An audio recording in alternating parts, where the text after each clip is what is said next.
Yo, salut à toi et bienvenue dans cette soirée. Alors ça, c'est une chose que de mon côté, je suis tellement impatient que j'ai pas envie d'attendre le lendemain pour que tu puisses voir mieux ma tronche au passage et voir peut-être même un petit peu mieux le produit. Donc, du coup, je me suis dit, allez, on met en route la caméra, la webcam plutôt exactement, et on y va. J'espère que ça va vous plaire à travers cette partie. Vous pouvez même réagir dans les commentaires si vous le souhaitez. Alors, pour ceux qui veulent comprendre le contexte, pourquoi je suis aussi impatient que cela, c'est que, pour commencer, la petite histoire, c'est que je suis en aventure avec l'Intel Arc depuis pas mal de temps.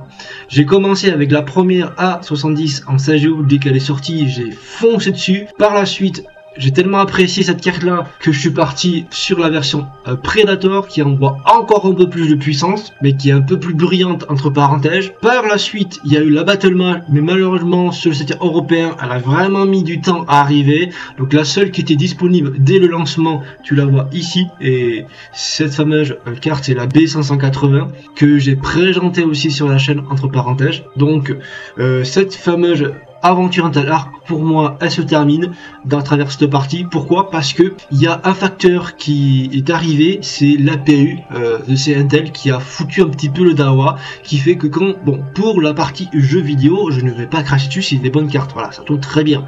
Même la B580 en question, avec la génération d'images en plus, je veux pas cracher dessus, c'est une très bonne carte. Mais par contre, dès que tu veux faire de la capture vidéo avec une Intel Arc, c'est catastrophique parce qu'il y a une suite d'FPS qui est pas capturée, du coup la qualité est horrible.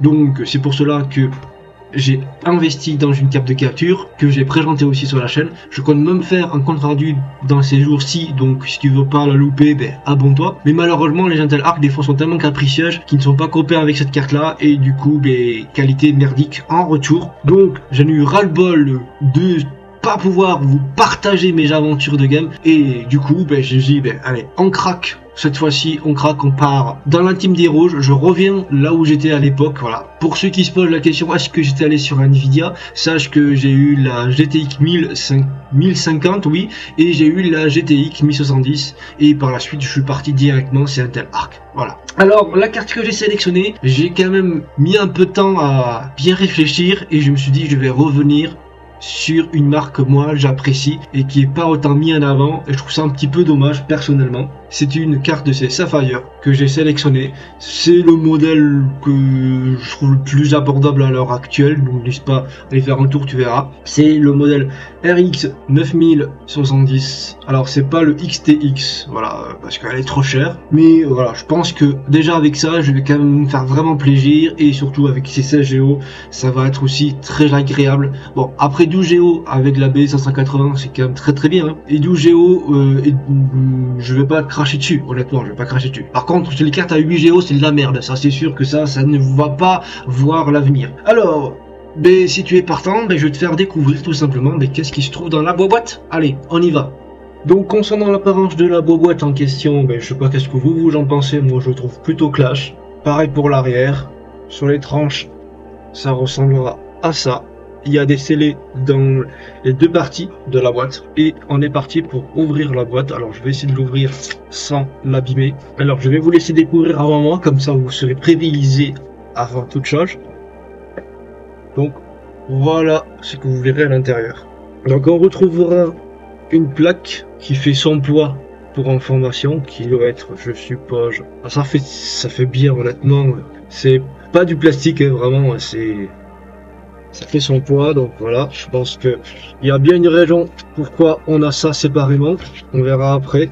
En dessous, on retrouvera bien sûr le kit d'installation, logiquement il y a le français qui est présent, je le vois, il y a bien le français qui est présent, donc ça c'est cool. Petite information pour le câble, oui parce que il faut savoir que c'est pas le fameux 8 pins que tout le monde connaît, c'est le type Nvidia au niveau connexion. C'est bien que ça soit noté. Boîte d'accessoires ici présent. En principe, Sapphire nous régale en termes d'accessoires. Donc là, on a quoi dans la boîte? On retrouvera un câble pour la fameuse carte, tu vois, le fameux 2 fois, donc c'est quoi? C'est le 12 volts 2 x 6, voilà, qui sera présent dans la boîte. On a la version type araignée, pour ceux qui n'ont pas, voilà, pour ceux qui n'auraient pas d'alimentation qui prendrait ce type de connexion. Donc on a la version à 8 pins ici présent.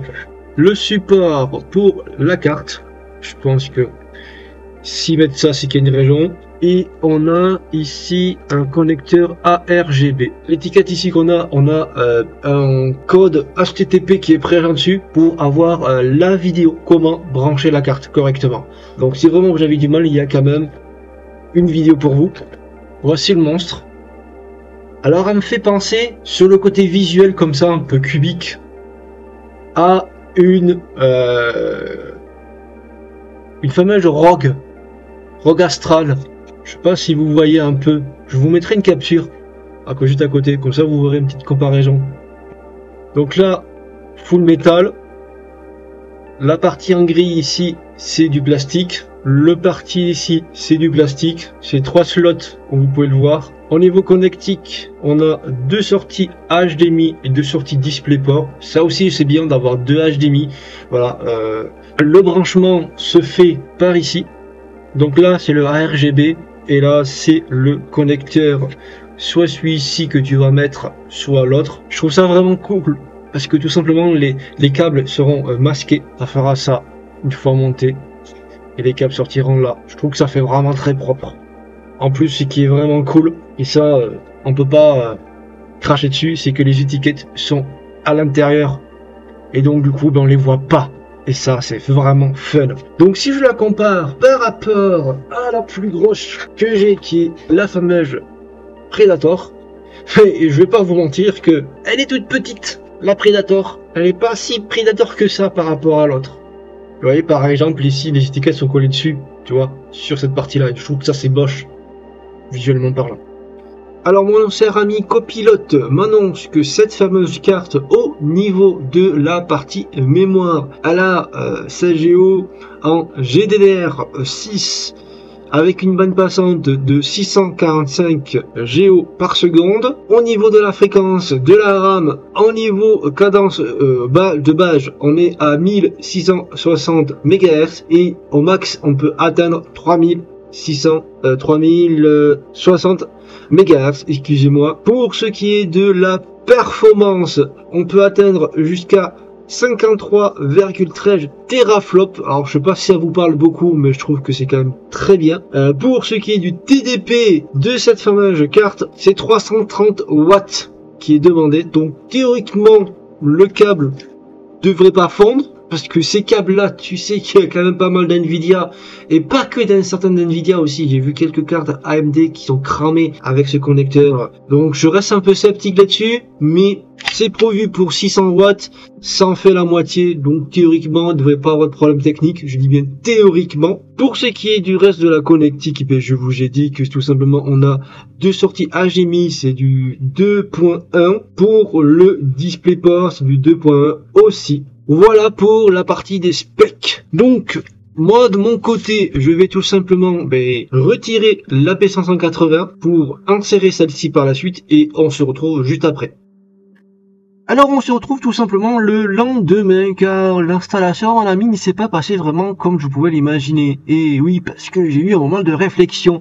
Pour ceux qui me découvrent, il faut que tu saches que dans ce boîtier jumbo, j'ai installé une alimentation de ces Corsair, une 650 watts. Et pour alimenter une Intel Arc, même la plus grosse Intel Arc qui va taper en 230 watts, ça pas change encore problème. Mais sauf que cette fameuse carte en question, elle est capable de dépasser les 330 watts. Donc, je me suis dit, par précaution, je vais plutôt y mettre mon autre alimentation de 850 pour assurer le coup. Et c'est à partir de là que tout a été un moment de réflexion parce que voilà le résultat.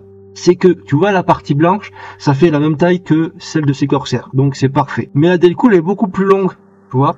Et là, ici, il y a l'épaisseur d'une carte de crédit entre le bloc ici d'alimentation et la carte. Juste, c'est passé vraiment pile poil. À noter, comme tu peux le voir, les tubes sont aussi en forme de H assez prononcé. Ça me plaît pas vraiment pour ma part, que ça forge un petit peu sur les tuyaux. Donc, je serai dans l'obligation prochainement d'acheter un autre boîtier de format ATX type moyen, voire grand, qui sait, pour faire une installation un peu plus sécurisée. Autre aussi élément qu'il faudra que tu prends en considération si tu as une trappe. Moi, j'ai une trappe, tu vois, ici. Ça veut dire que tout simplement, j'ai juste la vis à l'arrière à dévisser et pousser la porte. Et bien, l'épaisseur qu'il y a ici, c'est juste l'épaisseur des vis. Donc si tu rajoutes le support en question, tu as une surcouche d'épaisseur et donc la porte ne se ferme pas. Eh oui, c'est pour ça que j'ai dû y mettre ce petit support pour quand même bien maintenir la carte, parce que vu qu'elle fait quand même du poids, voilà, j'ai pas envie qu'elle se plie par la suite. Bon, maintenant on va passer sur le bureau pour te montrer le petit soft de contrôle de cette fameuse carte. Je vais pas aller sur Adrénaline parce que bon, tout le monde connaît Adrénaline, voilà. Et ensuite je te montrerai tout simplement les quelques résultats de performance en par défaut de cette fameuse carte pour ceux que ça intéresse. Donc voici tout simplement ce petit logiciel. Alors je tiens à le préciser que c'est pas dans l'obligation de l'installer, mais si jamais tu veux avoir quelques informations de la consommation de ta carte, pourquoi pas l'utiliser. Tu as aussi des paramètres prédéfinis que tu peux, voilà. Alors, malheureusement tout est écrit en anglais, donc bon, je suis pas très bon en anglais, donc je peux pas te dire qu'est-ce qu'il y a écrit dessus. On a aussi la configuration en termes de performance, d'efficient ou par défaut. Est-ce que ça joue vraiment énormément en retour? Ça doit tester de ton côté. Pour ce qui est de la partie éclairage RGB, tu as quelques thèmes qui sont prédéfinis. Après, j'ai testé en utilisant juste le 3 pins ARGB branché sur la carte mère et ça marche très bien aussi directement comme ça.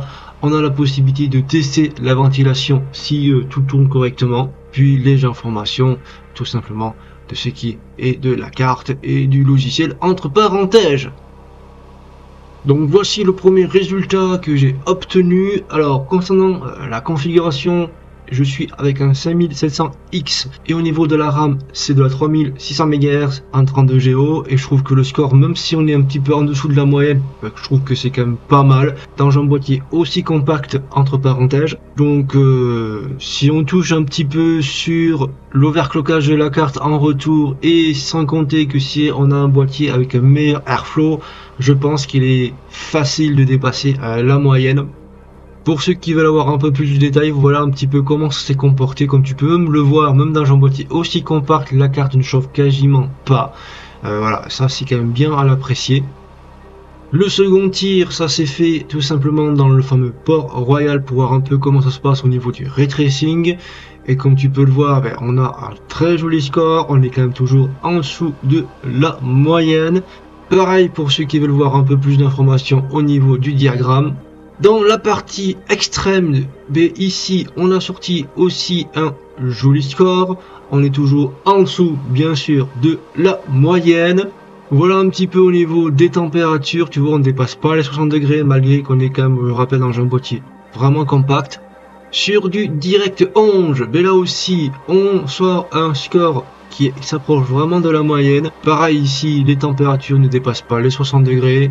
Et puis un autre test que j'ai effectué, là aussi on sort un très joli score. On est légèrement au-dessus de la moyenne. Et voilà un petit peu au niveau du résultat de température, de la fréquence de l'or. Alors quand tu vois des pics comme ça, sache que c'est aussi probablement qu'il y a une petite erreur. Voilà, tout n'est pas fiable à 100%. Et le dernier test, ça s'est effectué sur OCCT où on a poussé à fond les curseurs. Et voilà un petit peu combien elle consomme la carte. Donc tu vois, j'ai bien eu la bonne idée de changer d'alimentation pour assurer, parce que c'est sûr qu'avec la Corsair à 600 watts, elle aurait claqué par la suite. Et comme tu peux le voir, au niveau température aussi, ça branche pas vraiment du tout. Alors tu as vu quelques petits benches de synthèse, même si je ne me suis pas trop éternisé dessus. Tu as pu voir aussi la consommation par défaut de certaines cartes sur OCCT et tu comprends bien qu'une bonne alimentation est fortement recommandée au passage. Pour ceux qui veulent savoir qu'est-ce que ça dans le niveau jeu vidéo, je t'invite tout simplement dans les prochaines aventures soit à venir rejoindre le club ou de passer de temps en temps sur la chaîne, car tu verras 1 la qualité de capture et 2 la fluidité dans le jeu avec une configuration vraiment très basique. Pour ceux qui veulent vraiment se poser la question, est-ce que tu me la recommandes ou pas cette carte là? Eh bien mon ami, sache que les goûts et les couleurs, ça on voit le change différemment, mais dans tous les cas, sache que pour moi, ça c'est vraiment mon coup de cœur, c'est pour cela que je l'ai acheté. Elle sort un petit peu du lot, comme c'est le cas avec la version Arc Edition Limited. Parce qu'au niveau grille tarifaire, elle n'est pas plus chère qu'une Gigabyte, qu'une H-Rock ou quoi que ce soit d'autre. On va faire un tour, tu verras, elle est quand même très bien placée dans sa grille tarifaire. Puis elle a quand même un effet esthétique qui vraiment la met quand même beaucoup plus en valeur. Parce que celui-là qui ne connaît pas les marques, ils vont se dire, tiens, tu as une fameuse Rogue. Non, tu pourras leur dire que non, j'ai une fameuse Sapphire. Et là, il va se dire c'est quoi Sapphire? Mais tu pourras leur dire que Sapphire, ils font de la AMD depuis de nombreuses années et que tu peux vraiment avoir confiance au produit et au service client qui se trouve en arrière-plan. Moi, de mon côté, je suis pas déçu, mais vraiment pas du tout déçu. C'est pour cela que je suis sauté le pas sur une Sapphire, parce que je connais très bien la qualité par rapport à ce que j'ai connu dans le passé. Donc je pense pas qu'ils ont dégradé leur qualité depuis ce temps qui s'est écoulé. Puis il y a le fait aussi que cette carte là en question de couleur grise, il y en a pas tant que ça sur le marché. Des noirs, il y en a une flopée, des blanches, il y en a de plus en plus, mais gris, voilà, il n'y a pas trop de cartes de cette couleur là. Le fait un peu style BTF, le fait de masquer les câbles, mais tu vois que là, il y a le savoir-faire de Sapphire. Le fait aussi que les étiquettes ne sont pas collées sur le dessus, mais sur l'arrière de la carte. Là, plein de petits détails par-ci par-là. Tu as pu voir que le bundle accessoire est quand même bien fourni. Voilà. Dans tous les cas, à toi de faire ton propre jugement là-dessus. Si tu veux en voir plus de mes aventures sur ce produit-là, viens rejoindre le club. Dans tous les cas, merci à toi d'avoir visionné. N'hésite pas à lâcher un petit pouce ou un commentaire au passage. Et d'ici là, reste toujours curieux. Bye bye à toi.